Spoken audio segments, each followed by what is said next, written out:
secretive, slippery customers inhabit our world. Amongst the first vertebrates that ventured from water to land, this group of animals has developed into a colourful family. They change their lifestyle and body shape massively during a single lifetime.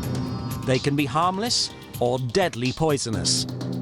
Witness the trials and tribulations of the world's animals that spawn to be wild.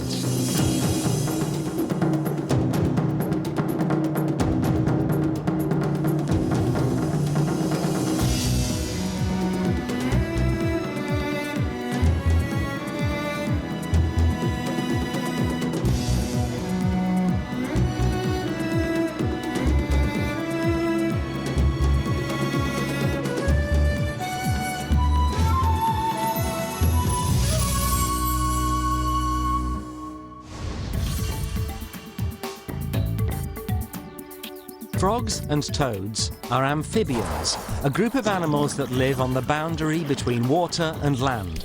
They're like a staging post between fish and land animals. They're an astonishingly diverse group, with a history reaching back some 230 million years, the descendants of a once dominant group of land animals. Frogs and toads are the most numerous and diverse of the amphibians, with about 4,750 species. They occupy habitats ranging from deserts and savannas to high mountains and tropical rainforests. They can be found almost anywhere in the world, with the exception of the icy poles, salt water and the driest deserts. But about 80% of them live in the tropics. Frogs and toads come in all shapes and sizes, from only a centimetre in length to giants of 35 centimetres that can weigh over 3 kilograms. They can be extremely colourful, from bright blues, greens and reds to fantastically well-camouflaged species mimicking their natural surroundings. Depending on their lifestyle, the body design of frogs and toads can vary enormously. They can be built for a semi-aquatic life near lakes and rivers, designed for hopping on dry ground and among trees, or adapted for burrowing into loose soil. The most obvious features of all frogs and toads are long hind legs, a short body, and the lack of a tail. This body shape allows them to make rapid escapes by unfolding each joint in the hind limbs in a rapid sequence. Put simply, they can jump to safety. Some frogs can leap up to 50 times their own body length.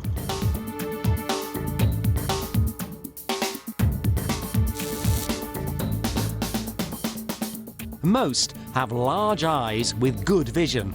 It's a giveaway sign that these animals are predators that locate their food by sight. Their tongue is also highly adapted for hunting.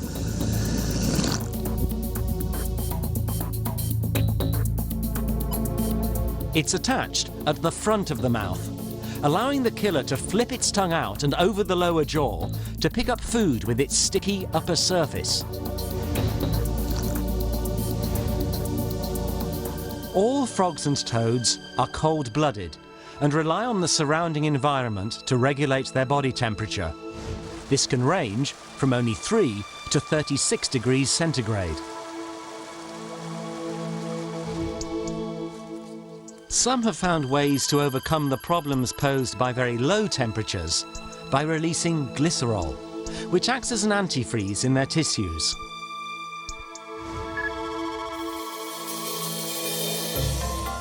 The reproductive strategy of amphibians is particularly impressive. First, they lay clusters of eggs, or spawn, in the water. The eggs hatch into aquatic tadpoles, before metamorphosing into adults that can live both on land and in water. It's their ability to exploit both aquatic and terrestrial habitats that has allowed frogs and toads to be an evolutionary success story. An ability to get the best of both worlds has led to an impressive array of breeding methods in vastly different environments.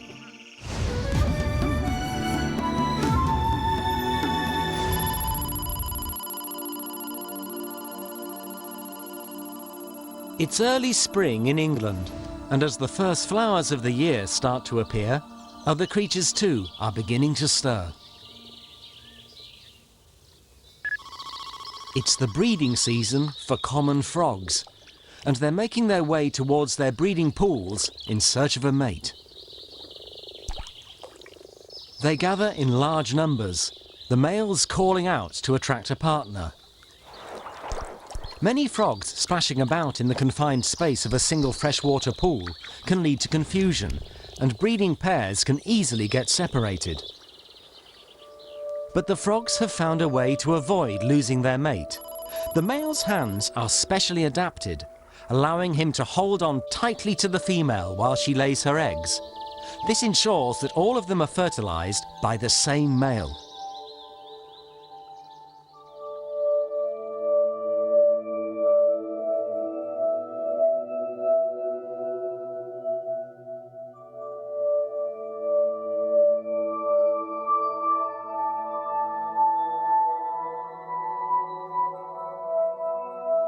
Most frogs fertilize their eggs outside of the body. The male releases clouds of sperm into the water as the female lays her batches of eggs, several hundred at a time.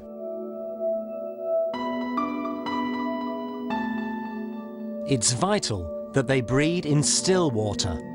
Any current might sweep sperm and eggs away with it, unfertilized and wasted. The eggs are delicate and lack shells, so must be laid directly in water or in moist places to avoid drying out.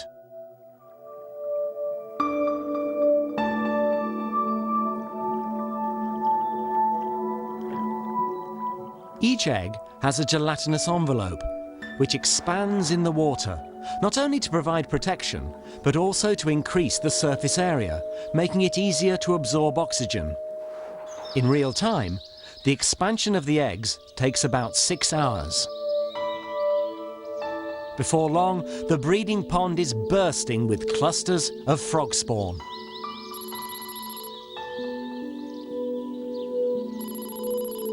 The tadpoles are much more than just a staging post in the development of a frog from egg to adult. They're the ideal way to exploit seasonal food sources that the adults themselves can't eat. In contrast to adult frogs, tadpoles tend to be vegetarians. Rows of rasping teeth grind up and swallow any food they can find in the pool. Some can extract food items as small as 1/10 of a micrometer from the water. That's as efficient as the best mechanical sieve. They're like miniature food processors, little more than a mouth with a massive gut attached and a tail for forward propulsion. Occasionally they even take to scavenging dead bodies, acting as the garbage disposal unit of the pond world. This army of mouths gathers colossal amounts of food as fast as possible. Each tadpole has a single goal: to grow fast enough to complete the metamorphosis to adulthood. The tadpoles develop very quickly, an important adaptation that allows the frogs to breed even in temporary pools. A hormone controls their growth rate. As the tadpole matures, this hormone is released in greater quantities all the time, increasing the growth rate.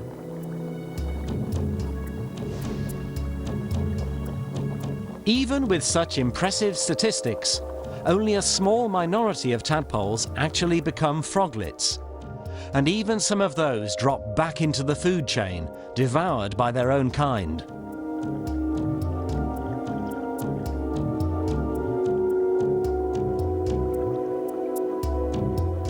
Adult frogs and toads have one major advantage over most other animals. They can make their escape from waterborne predators to land, but equally they can return to water to flee danger on dry ground. The two stages of development, tadpole to fully functioning frog, couldn't be more different. While adults find their food on land, They're the product of the tadpole's ability to exploit aquatic food sources. But to ensure success in breeding, all frogs and toads must first find a suitable watery environment to spawn in and let their tadpoles develop.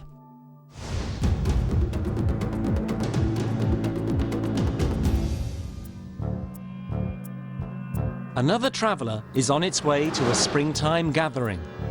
It's a common toad out to find a mate. They come together from hedges and gardens for miles around to spawn in a single body of water. But their journey is often hazardous. Humans have put artificial boundaries in their way that all too often claim the toads' lives.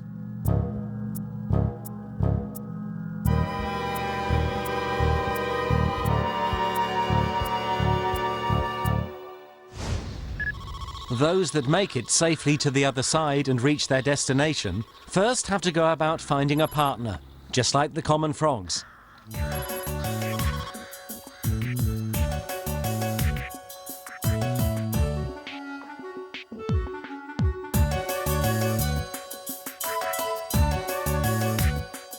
These toads generally lay a lot more eggs than the frogs, as many as 10,000 in a single batch. Such massive numbers suggest that at some time during their development, these young amphibians will fall victim to particularly heavy predation. But initially, the eggs are well protected in their watery home. As with frog spawn, they're covered by a gelatinous membrane.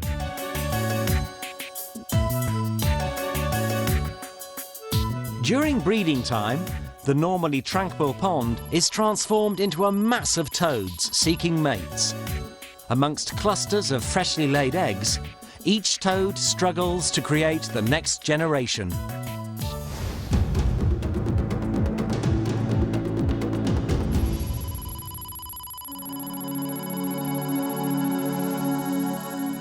Some of the great strongholds of the amphibian world are the tropical jungles of Central and South America, home to millions of tree frogs. Here, water is plentiful, especially during the rainy season when rivers run swift and deep through the forests. But frogs generally breed in standing water to avoid their eggs and tadpoles being swept away or exposed to predators. They've had to develop a different way to reproduce in these forests. They live and breed in the trees themselves. Many of the frogs here are beautifully colourful, with stunning patterns, although many are nocturnal and difficult to find amongst the dense vegetation of the forest.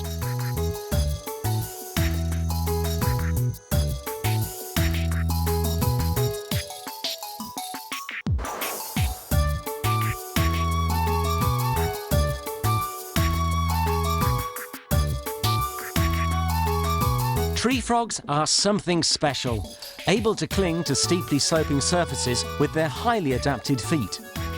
Their toes are tipped with enlarged pads that have a specialised outer layer of rough skin, which allows them to cling to any dry surface. But on damp, smooth surfaces, a mucus covering of the toe pads creates adhesion. The eyes of these tree frogs are large and well developed, positioned at the front of the head to allow binocular vision and capable of seeing a wide range of colours. Vision is crucial to detect prey. It also allows them to identify friend and foe. Some of the frogs found in the forests of South America are particularly brightly coloured. They can afford to be. They've developed a defence method unique amongst frogs. They're deadly poisonous and don't need camouflage to protect themselves. In fact, they're so deadly that some South American Indian tribes use the frog's poison to tip arrows used for hunting. But most frogs use camouflage for protection.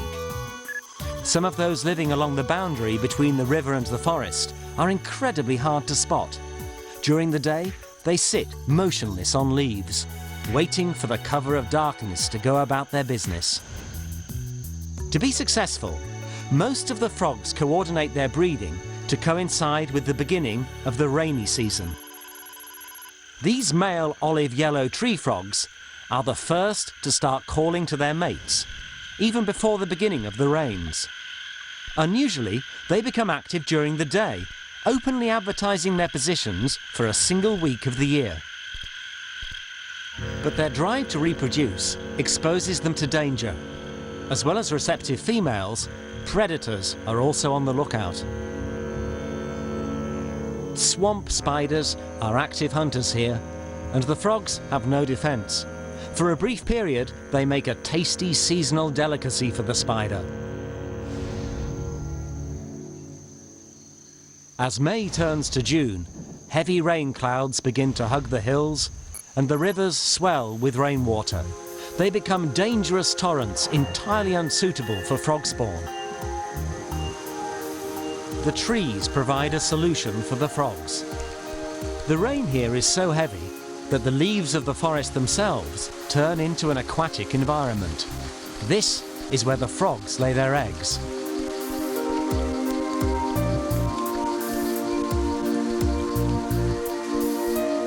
Even for a tadpole, the rivers and streams are running too fast. But temporary water pools formed on the rainforest floor are ideal. Before they dry out, the adult frogs must lay their eggs quickly. Rich supplies of food can be found in the shallow pools, making them an ideal nursery for the frogs' tadpoles. At night, a chorus of frogs starts to sing. The males are announcing their position and availability to passing females. Each species has a specific call, ranging from the high pitch of a tree frog to the low rumbling of bullfrogs. The most impressive singers will get the best partners.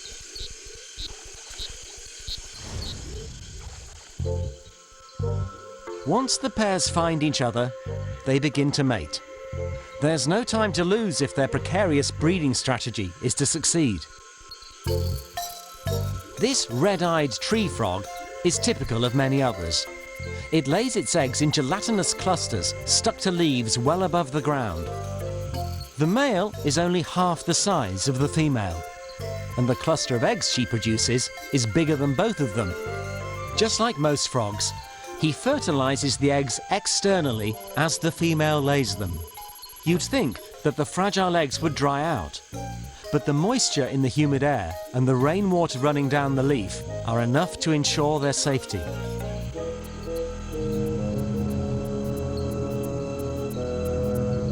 But even in the trees, it's not an entirely risk-free zone. There are predators here too. This tree snake is quick to take advantage, turning fertile frog eggs into a nutritious seasonal meal. To combat this robbery, the frogs lay their eggs in large batches, too big for the snake to eat in one go. Some, at least, are likely to survive.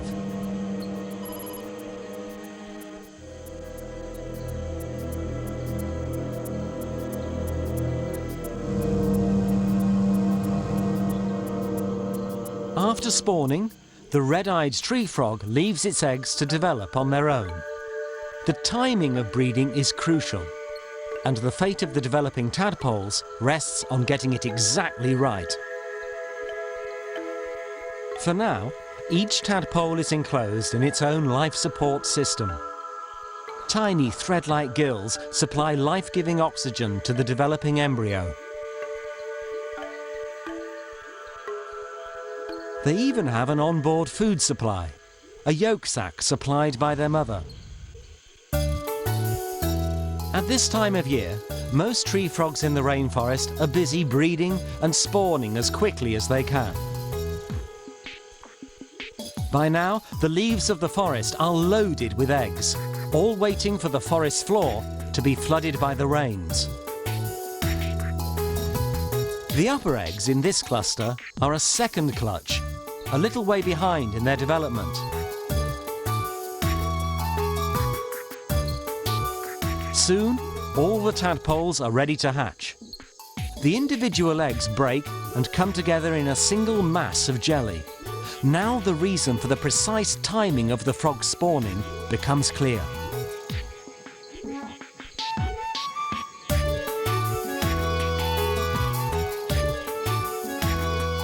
They need water below them, but not a rushing river.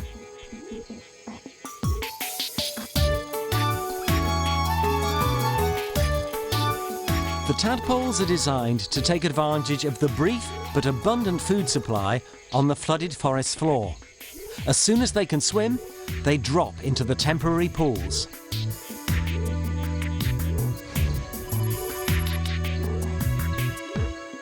Some frogs found in the rainforest show a certain amount of care for their young. This male glass frog is guarding freshly laid eggs. They only have a relatively thin jelly coating at first, so are prone to drying out. The male sticks around for the first couple of days to ensure they're damp at all times. Once the jelly has swollen with moisture, the eggs will be safe on their own, and he can go about his business as usual. It'll all be down to the weather from now on.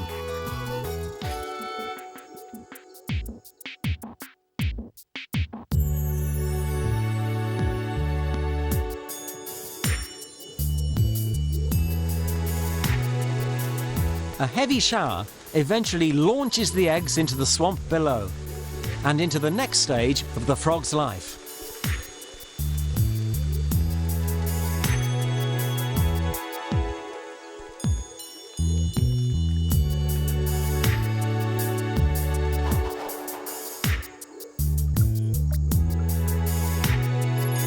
The rainwater creates temporary pools rich in food and with relatively few predators or competitors. As a general rule, the more effort spent looking after and guarding young, the smaller the number of eggs produced by the parents. While some frogs lay large batches of eggs and then ignore them, others lay far fewer but put their energy into caring for their tadpoles instead.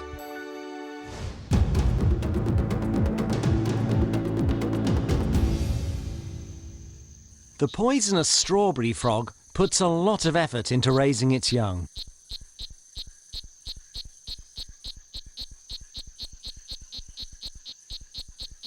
The males are very vocal, calling not only to attract mates, but also to ward off any rivals.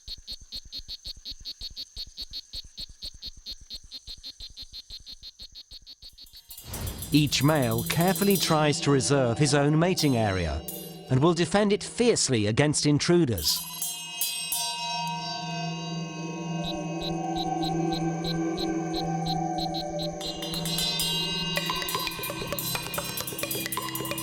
Now and again, the frogs fight for a favourable patch of forest.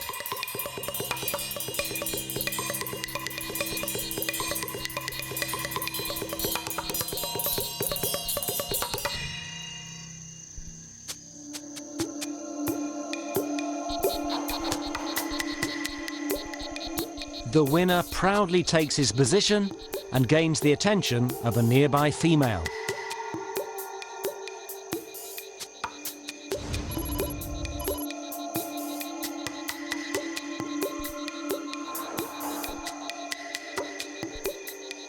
The mating of the strawberry frog is a secretive affair. The pair disappears under a leaf, where the female lays only 2 eggs.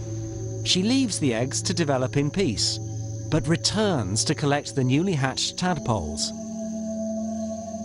She carries them on her back to the safety of a bromeliad plant. These plants, dotted around the South American rainforest, are designed to keep a small pool of water in the base of their leaves at all times. A perfect nursery for young tadpoles. It also means that strawberry frogs can breed all year round. They don't depend on temporary pools on the forest floor for their broods to develop. This strategy, however, does have a drawback. Unlike most tadpoles, the strawberry frog's offspring don't share in the abundance of food available during the rainy season.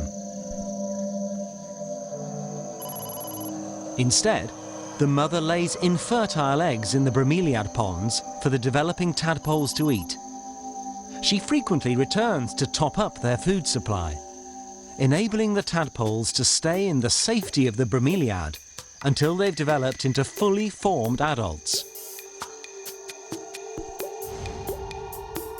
For most frogs in the forest, it makes good sense to time breeding with the onset of the rains and the time when most food is available. But in other places, it's not only the seasonality of the food supply that's dictated breeding strategies. Some frogs and toads have to battle with much more serious problems. The supply of water itself can be limited.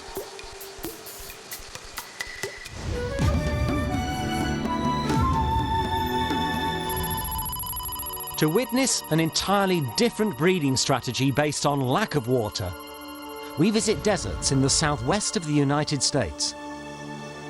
Given that it's essential for frogs and toads to be near water to reproduce, the desert seems an unlikely place to find them. But even here, at night time in the Arizona desert, there's a toad that has found ways to survive. When the rains come to this part of the world, they have an unexpected effect. As little as 2.5 millimeters of rain, barely enough to encourage plants to grow, raises the spadefoot toad from the sand. Rain is what the toad has been waiting for, and there's no time to lose. Given that water is in such short supply and around for only a limited period of time, spadefoot toads need to time their breeding with perfection.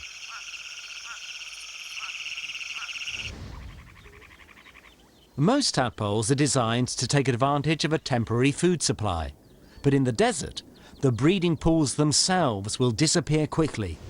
It's a race against time. The toads come together at the pools, and a frenzy of mating and spawning ensues. In true toad fashion, the spadefoot toads call to each other to advertise their availability. And competition is fierce.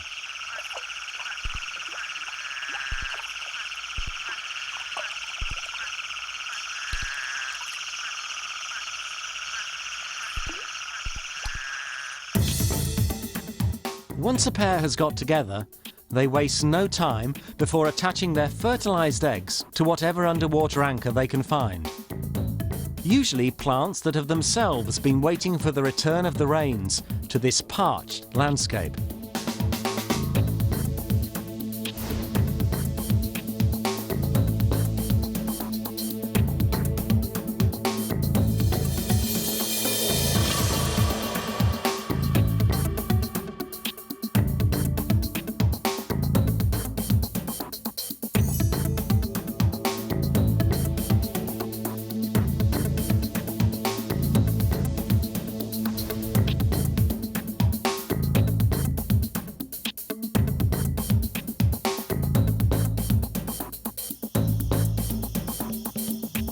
When the adults sense the approach of day and the baking heat of the sun, they call a halt to their breeding efforts and return to the safety of the sand to avoid drying out.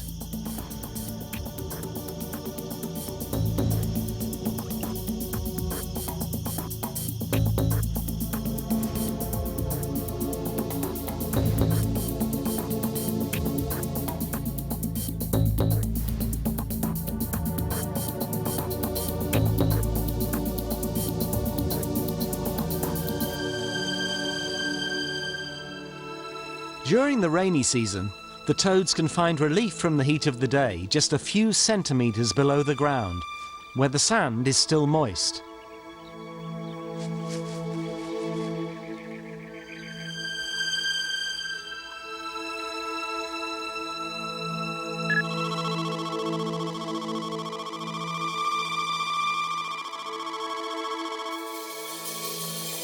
Any pools that are formed during the rain showers fill up quickly with spadefoot eggs. Partly because of the warmth of the water, but mainly because these toads have evolved to master the limitations of this harsh environment. The spadefoot eggs develop incredibly quickly. In ideal conditions, tadpoles hatch in less than 48 hours.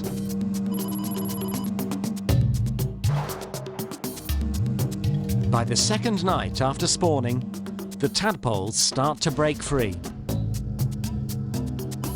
A At first, they still have external gills. These gradually disappear during the tadpole's development.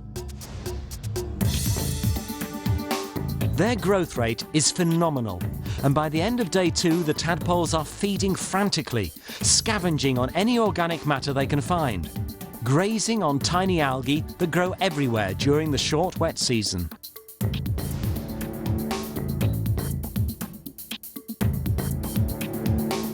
Like the common frog, they produce proportionally more growth hormone as they get bigger. In adverse conditions, they can even produce more of the hormone, pushing the developmental accelerator right to the floor. Theirs is a race against time, against the already dwindling water supply. As a result, they develop from egg to adult about 4 times faster than an average amphibian. But as the tadpoles grow, something strange and sinister happens to some of them. Some undergo a radical change in their nature as their jaws transform from rows of all-purpose rasping teeth to a horny beak. These beaked tadpoles become cannibals, eating their fellow tadpoles. It's nature's way of ensuring that all available food is used before the pools dry out. The cannibals grow quicker than ever. Perhaps they even get an additional spurt of growth hormone from the bodies of their prey. And growing fast is what counts. Their murky desert pools are starting to shrink, and they find themselves in a race against the weather. They only need about 3 weeks to develop into adult toads, but when the rains begin to fail, the situation becomes desperate. The tadpoles can withstand heat, but they can't survive long without water. The hot, dry desert winds evaporate the pools quickly, and the tadpoles become densely packed. During the course of a single day, the pools can transform from a lifeline into a death trap. All that can save them now is a last respite from the weather in the form of a rain shower.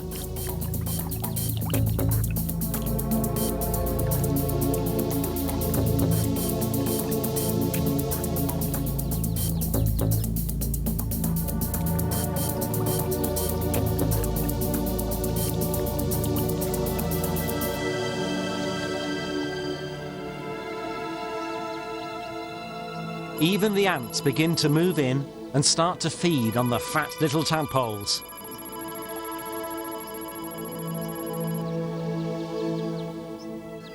But against the odds, some of the tadpoles manage to retain a spark of life. The return of the rains gives the survivors a reprieve and the chance to develop fully.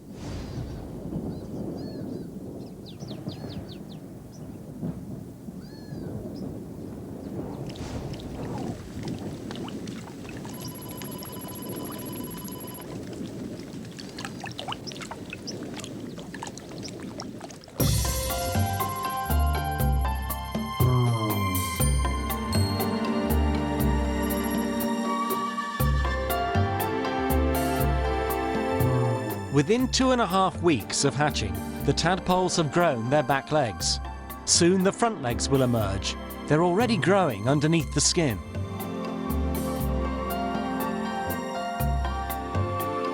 All the young tadpole has to do is push them through 2 holes in the skin. It's a bit like putting on a pullover.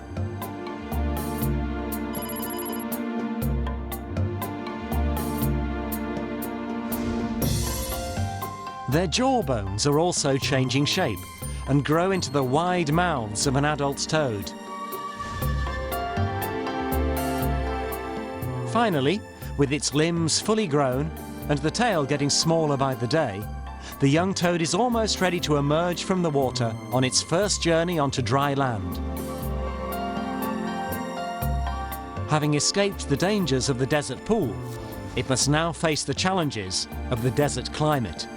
And safety from the heat and dry winds of the Arizona landscape is only to be found underground.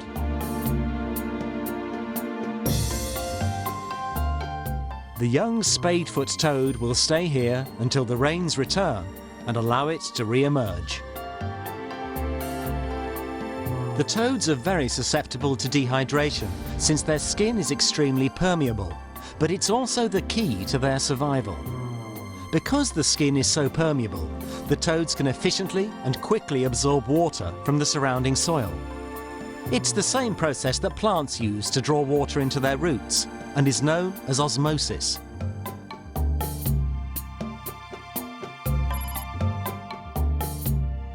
At first, the toad stores water in its large bladder. As the soil around eventually dries out, it starts to reabsorb water stored in its bladder. Its metabolism also slows right down, and it enters a sort of hibernation until better times return. The Arizona desert is certainly a challenging place for amphibians to live in, but the spadefoot toad is supremely adapted to this harsh environment. It can lose up to 60% of its body fluids, and when fresh water becomes available, it's able to absorb it instantaneously through its permeable skin. It's an extraordinary survivor, making a living in the most unlikely surroundings.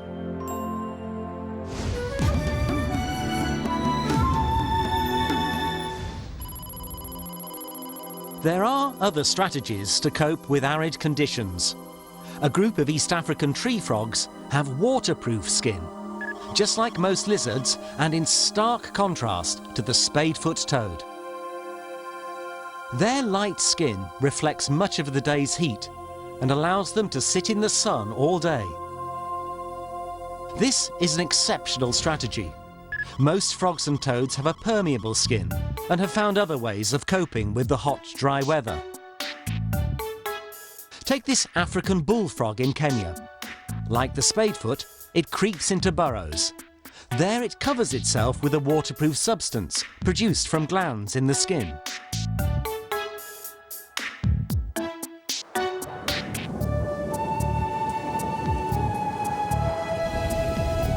It stays underground until the rains draw it from its shelter.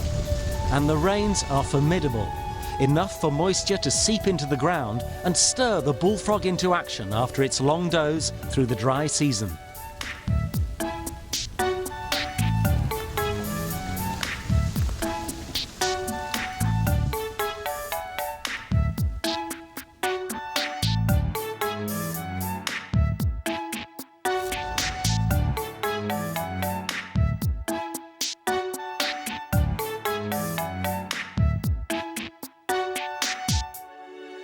The African bullfrog lives around 40 years, and it spends most of this time underground. Even more amazingly, it can survive up to 7 years in its mucus shell, waiting for the return of the rains. Watch how the frog's waterproof covering begins to blister and peel. It pulls its protective layer off bit by bit. It won't actually be able to go out to feed and mate until the cocoon has been completely removed.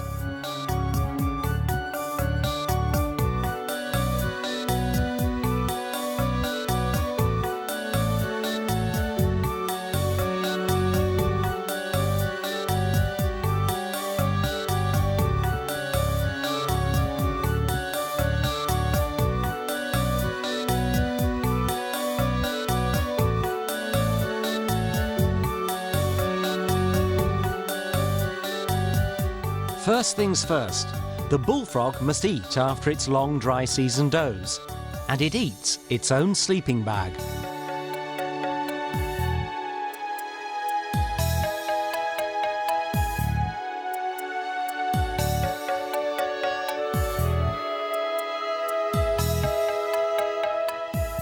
Although the different strategies amphibians use to survive in dry conditions have little in common, all are designed to maximize use of a very limited water supply and to survive long periods of drought. By conserving water, lowering their metabolic rate during the dry season, and timing their breeding precisely with the onset of the rains, frogs and toads have even managed to conquer the deserts.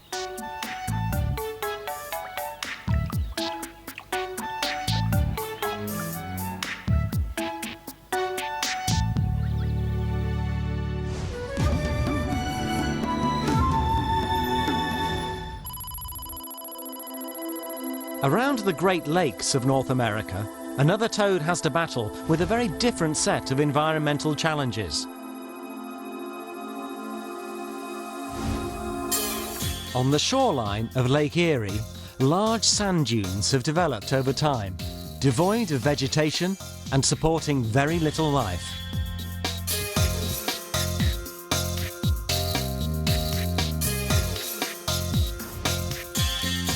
But the shallow pools that have collected behind the sand dunes on the lake's edge are ideal breeding ponds for Fowler's toads. In May or June, they gather at night to begin a breeding frenzy, calling to each other to locate potential mates. It may seem like a confusing chorus of croaks to us, but the females are very picky when it comes to choosing the right male. They seem to prefer low-frequency calls that might indicate a larger, more attractive male.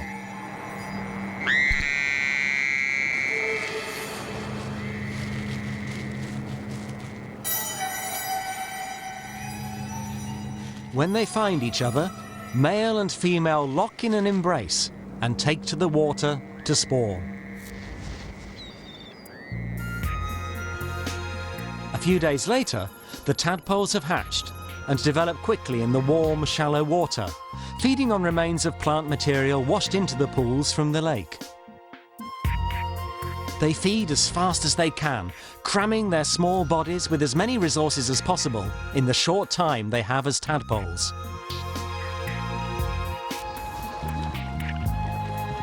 After 4 weeks, the metamorphosis from tadpole to toadlet is complete, and the young adults are ready to leave the breeding pools for dry land. But it's an extremely hazardous journey. If the conditions aren't right, many will die on the way to shelter. The winds on the lake shore can be very strong and whip up sand that can mummify the little toads on their journey to safety. They don't stand a chance in this weather. Their soft amphibian skin isn't equipped to cope with the hail of dry sand granules. Soon they can't move and eventually dry out and die. The shifting sands on the edge of such a large body of fresh water can be as fatal for young amphibians as the driest of deserts.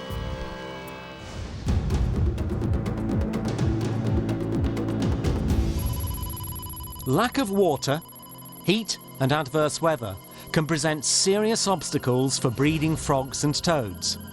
But what about cold climates and moving water? Even in these conditions in the northwest of America, in a fast-flowing glacial river just above freezing point, frogs have found ways to reproduce and survive. This is Ascaphus, a tailed frog. It's a cold water amphibian descended from a very old line and is one of the most primitive frogs in the world. But it's very successful in this difficult environment. The secret to its success lies in the way it mates. To breed in swift-flowing glacial streams like this one, Ascaphus has had to develop internal fertilization, an extremely rare strategy amongst amphibians. What looks like a tail on the male now reveals its true purpose. It's really an extension of his cloaca, used to transfer sperm to the female without losing any in the surrounding torrent of water.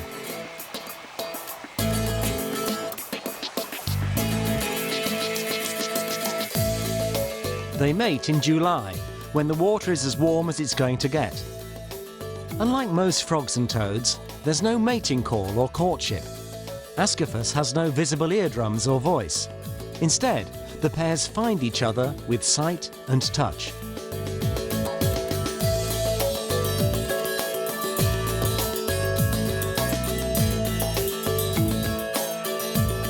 During the breeding season, the males develop black horny pads on the insides of their legs, and their muscular forearms are enlarged, allowing them to hang on tightly to the females during mating.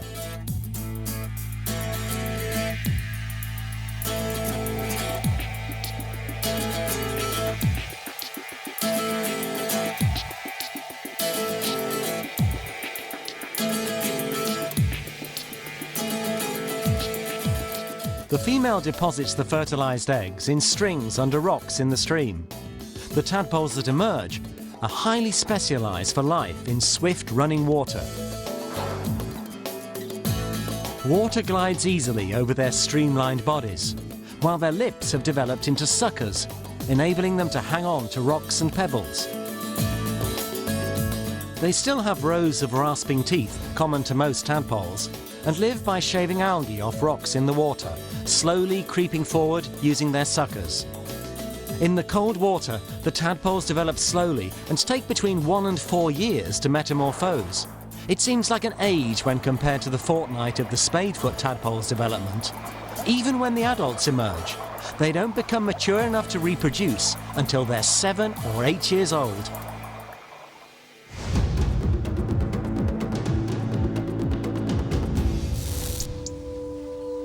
At high altitudes and latitudes, where winter temperatures drop drastically, amphibians have to cope with cold, even freezing winter temperatures. Given that frogs and toads can't regulate their own body temperature and take on that of their surroundings, coping with cold is easier said than done.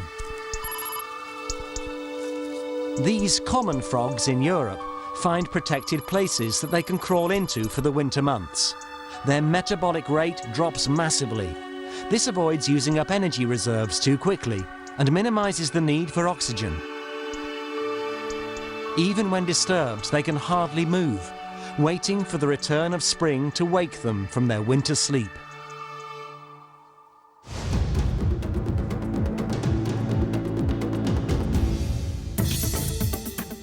Frogs and toads are amongst the most ancient of land vertebrates, straddling the boundary between aquatic and terrestrial creatures.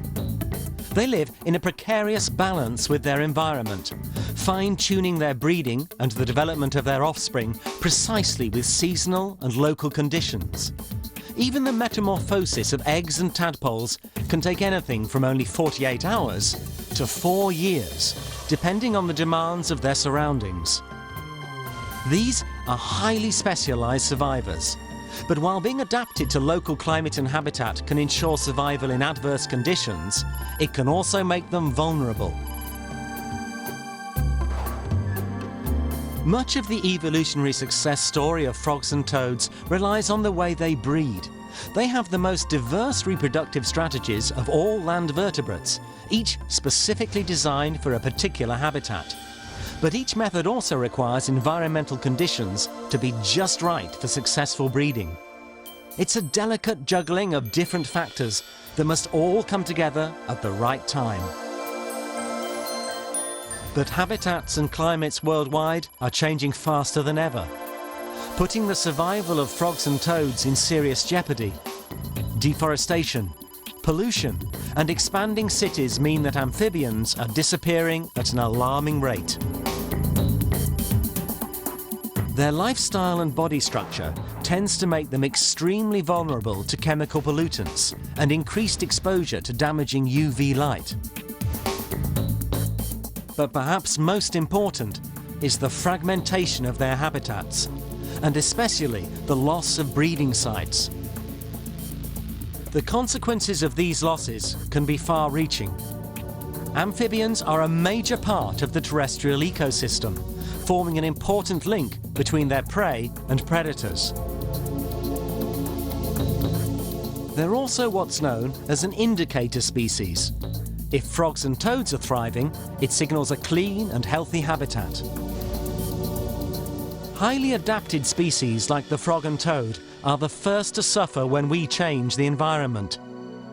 It will be humans that determine whether or not the world's frogs and toads continue to spawn to be wild.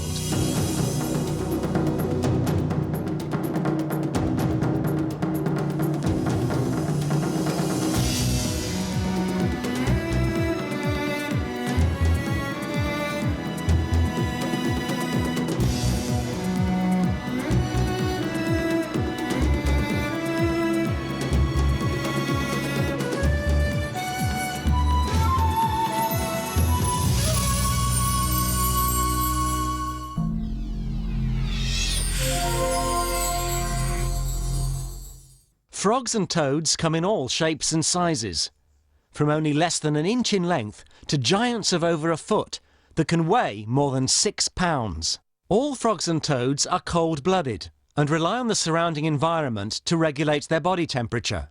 This can range from only 37 to 97 degrees Fahrenheit. When the rains come to this part of the world, they have an unexpected effect.